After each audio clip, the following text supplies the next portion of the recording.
Welcome. In this video I will show you how to enable the theater mode on Apple Watch SE 3.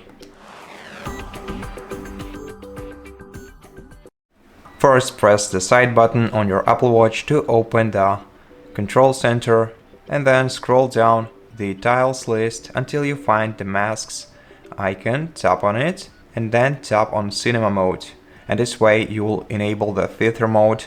Now to disable it, tap on the same icon once again, and this way you will turn it off. Now if you don't see this tile right here, for example it was removed like this, then you can what you have to do is scroll to the very bottom of the list and tap edit, then tap the plus icon in the top left corner of the screen and then select cinema from settings category.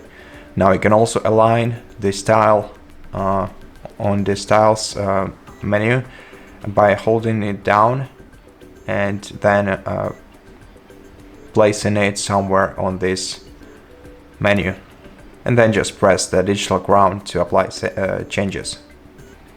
And that's how you enable the theater or cinema mode on your Apple Watch. Thank you for watching this video. If you liked it, consider subscribing to our channel, leave us a like in the comment below, and I'll see you in the next one.